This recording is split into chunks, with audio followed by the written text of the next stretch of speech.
So as we're kind of coming at a close of the 2024 election, right now, Donald Trump is surging in the RCP aggregate. He hasn't been surging in mine because my polling or my average accounts for shifts that are drastic in the polling data. A lot of the samples have become a little bit closer to the electorate that I'm projecting. So the electorate is still about tied from the latest Atlas Intel poll. And then now with the new Harris X poll that came out, on top of some polls falling out of the aggregate, the popular vote is now Trump +3 in my completely combined average. But when you look at the accurate pollsters and you just aggregate them, he's actually leading a little bit more than that. We're going to talk about that today. Looking at this, right? It's very simple because everybody on X is like, oh my God, he has New Hampshire going red. He's got New Mexico going. He's got Minnesota going. What's going on? Well, this is very simple, guys. Looking at this, right? This is what the accurate pollsters. So Harris X, which actually has had a Biden +4.6 average. Then you have as well a big data poll, Biden +4.1 in 2020. You have Atlas Intel, Biden +4.7. Then on top of that, you also have as well as Rasmussen reports and Emerson, which both had Biden +4. So when you aggregate those five polls in my polling average and you aggregate them together, there's barely any undecideds left. There's less undecideds in the average right now than what they were in 2020, by the way. We see Trump leads by 3.6%. And it's like, okay, well, if those undecideds break Trump, he's going to lead the popular vote by about 5, which would be completely insane. But we see here that Donald Trump currently leads my aggregate by 3.6. If we look at my 2020 aggregate, which spans from October 2nd to November 2nd, Biden is at 50.7% to Trump's 46.6%, with only 2.5% undecideds. And this is weighed to Atlas Intel's final electorate. That's what it's weighed to. And it's the same exact pollsters that I have for the 2021, the same 5 pollsters. And when you weigh to them, when you do them, you see Biden leads by 4.1. The actual lead was Biden +4.5. If we look at RCP, we will actually see that as of right now in RCP, that Kamala Harris was polling or is polling a lot worse than Joe Biden was before. We actually see that Joe Biden was polling ahead by 8.1%. She's only polling ahead by 0.3. And Biden ended up finishing ahead by 7.2 in the aggregate in RCP. In ours, it's Biden +4.1 with the accurate pollsters. With the not accurate pollsters being included, it's Biden +4.9 for 2020. And my current aggregate with all the pollsters is Trump +3. So that's kind of where we're at right now with the aggregate. And we see that Donald Trump is barely losing the national aggregate here. And when we go to the multi-candidate polling, we can actually go here. We see Trump is only down half a point. And we see the exact same thing here. Trump's at 46.8, the same exact thing that he was polling at in my 2020 average. And we see that Kamala Harris is at 47.3, which is right around where Atlas Intel has her at and right around where I think she's going to get. I think she's going to get about 47, 48. And Trump's going to outperform that margin right there. He's going to outperform that number because he tends to always outperform. He always tends to outperform his favorability rating. And by the way, guys, when we had our average for Donald Trump, it's pretty interesting. But when we had our average for Trump and Biden, when I go back to June 21st to July 21st and I input all the data to Atlas Intel's electorate and all that stuff, it's Trump +5.65. And they had a Trump +5.5 lead in the popular vote. So it's pretty close to them. And Kennedy was doing very well. He was getting like 17% in the popular vote, which would have really hurt Joe Biden. I mean, that really would have hurt him. And so the final map that we would have had for that election would have looked like this as of July 21st. Joe Biden would have lost to 191 electoral college votes to Trump's 347. And because of Biden's mental incapacity, his approval rating was very low. It was in the low 30s. And we were expecting him to underperform that. At least that's what the aggregate would have expected him to do. And we see here states like Colorado, Illinois, New Jersey, and New York would have been competitive. They would have been under 5 points. He would have lost the election very, very badly.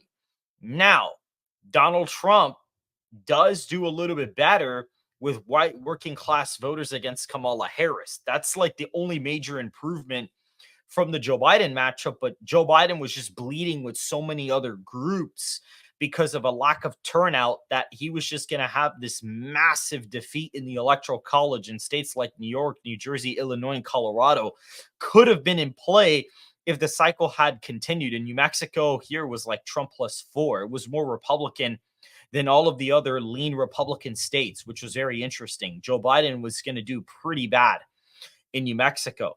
Now, with all of the current polling, with all the current analysis, the current model that I have, right now, the current map has Donald Trump winning the election with 331.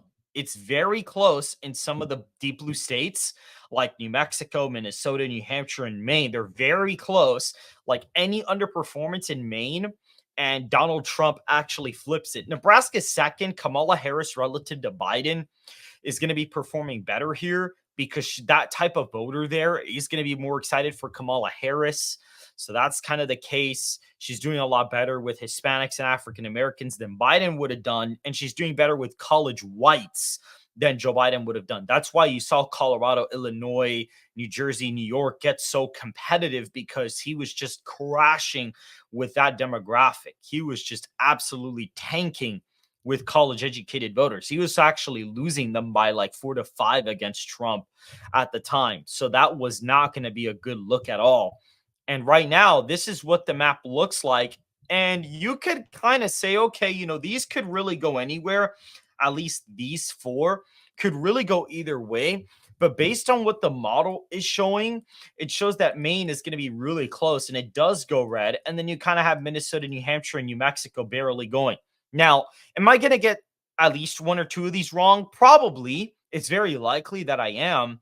But with the way that the data is pushing as the election comes and the new polling that we've gotten, it looks like it's pushing in a certain direction for Donald Trump to actually flip these battleground states. Even the New Hampshire polling, I mean, Donald Trump just improved in my aggregate today because the new Emerson poll was only Harris +3. And when you adjust it by party ID and whatnot, it expands his lead and he actually barely takes the state of New Hampshire. Now, in my forecast, Maine is the only one left that has to flip. It's like a 0.8 percentage point margin for Harris right now. And Virginia is about like a 3.5 point win for Harris. My polling aggregate for Harris did get a lot better for her. It's a little bit iffy because there's not that much polling, so it could be overestimating her. We'll see what happens on election day. There is a possibility, depending on what's going to happen there, we're going to see something interesting. And even Florida, guys, like to back this forecast up, Florida in my prediction is like Trump +12. And there is a good possibility I may be underestimating him in Florida because if we go to the L2 early return dashboard, actually not even this one. If we go to the Vote Hub dashboard, what's very interesting is you're going to see that Republicans are up like 9.5. They're up 9 points. They're up 9 points in early and mail-in voting combined already.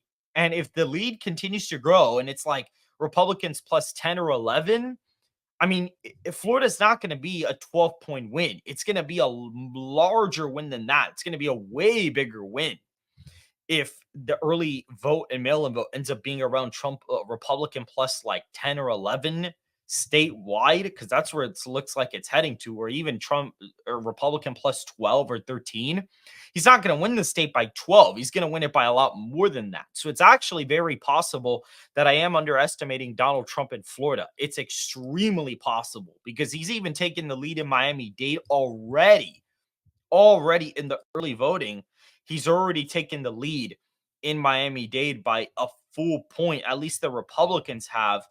And when you have non-party affiliated voters kind of splitting away from the Democrats, that's where you get really interesting results. But Democrats should be doing a lot better. I mean, the final tally vote for Democrats in 2020 in the early and mail-in vote statewide was D plus 1.5, and now it's R plus 9 statewide as of right now. So that's a 10-point shift.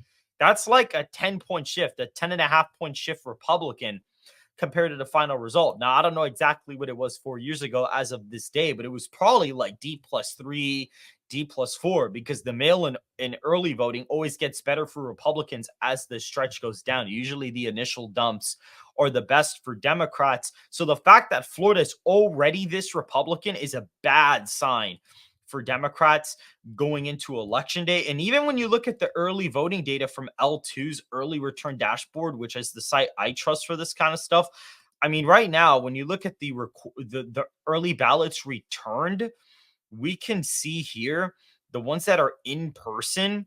It is just really, really interesting because right now we see that right now, according to this, Democrats with the early voting, including mail-ins, lead by 11 million to 10 million. So they're not even doing that well because they had a lot more. They had like 18 million a couple years back, and Republicans had like probably 11 4 years ago. And so the fact that they're underperforming this much is a bad sign for them, a very, very, very bad sign. And when you look at the distribution between all these voters here, you see 39% Democrat, 5 million other party, 57 million, 58 million independent, and 68 million Republican. And right now, based on all of the early votes returned, you see that Republicans are outvoting their party ID. Same thing for Democrats, but Republicans are outperforming it more. So that's interesting. And then when we look at a state like Arizona, for example, this is a key battleground. Republicans are up 5 in all of the ballots that have been returned. And they're also up in Maricopa. 4 years ago, the Democrats were ahead by a similar margin here. So it's like the exact flip. Georgia, looking at the party, the modeled party, we see Republicans are up 1. In Georgia, Democrats were ahead by 6-7 points 4 years ago as of this day. Michigan is continually getting more Republican in the early and mail-in voting, and the Rust Belt tends to have a little bit more Democrat leanings. But even looking at Wisconsin, I mean, Republicans in this modeled inference state are up 11 in the state, which is just crazy because Democrats were ahead before. That's not a good sign. And when we look at this, Democrats at 60, Republicans almost at 30 in returned mail-in / early ballots. So again, very interesting stuff. And when we see here, I mean, it's just looking absolutely insane, guys. It is looking crazy. Even a state like Virginia, even a place like Virginia, guys, Republicans are only down 9 in the early in-person voting / mail-in votes. They're only down 9 points in this inference data. And so if Republicans outperform on election day, the state is going to be fairly competitive. It will come down to a couple points. Even looking at Oregon, let's see if this loads. Democrats are not even ahead by 10. They're ahead by like 9 points right now, which is absolutely ridiculous. That's a horrible result for them. New York, nothing has been returned yet. New Mexico may be an interesting one to look at. We see Democrats ahead 52-35, but even this isn't really great for them either. That number should be a lot better. And the Republicans, looking at this, Republicans are killing it right now in the state of Nevada. So it's very, very interesting to see that states where Democrats were ahead in the early voting and the mail-in ballots, when you combine those now, you see that Republicans are just absolutely dominating all of the battlegrounds, and you're even doing better nationally. And all of these early vote tea leaves are proving my point that this isn't going to be a close election, that Donald Trump probably will win and somewhat of an electoral college landslide. And even when you look at the aggregate for RCP, Donald Trump's starting to catch up in the popular vote.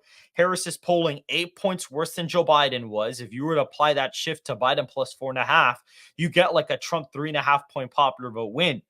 And Clinton was polling about 5.2 percentage points better. When you apply that shift to Clinton plus 2.1, you get like Trump plus 3.2. So both elections, when you compare to how the candidate was performing, you're looking at a Trump plus 3 popular vote win. And if he's winning the popular vote by over 3, he's gonna flip at least one of those deep blue states like a Minnesota, like a New Hampshire, like a Maine, like Virginia, like a New Mexico. And the reason why is because a lot of those states, especially like Minnesota, New Hampshire, Maine, Virginia, a lot of the reasons why those shifted so Democrat is because English voters, specifically white English voters, really moved to the left compared to 2016. But that voter block has narrowed up quite a bit now. And so it's pretty interesting to see that dynamic shift there. And so those states are going to be a lot more competitive than people are thinking. They're going to be way closer. Donald Trump is headed for a decent win in the Electoral College. As of right now, I will be releasing my final map at some point soon, probably next week at some point, probably next week later, just to kind of kill some time and kind of study the map a little bit more because it's apparent Trump's going to win the election. I mean, it's too late for Harris. And I already projected him to be the winner already. I mean, I don't have my final map, but I know he's going to win because he's ahead in the swing states by so much right now that he will not lose that lead on election day. He's just not going to lose the lead in my model.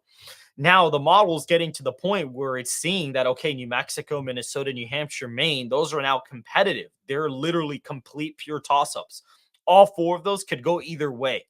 They really could. So Trump's floor is like 312 and his max ceiling's like 333 right now based on all the states under a point. So we'll see where some of those states go, and we'll kind of be deciding as time goes on. But Donald Trump is expanding the map into some deep blue states, and the Democrats are in major trouble. So if you guys did enjoy this video, make sure to hit the like button and to subscribe if you want more content just like this. And I will see you guys in the next video.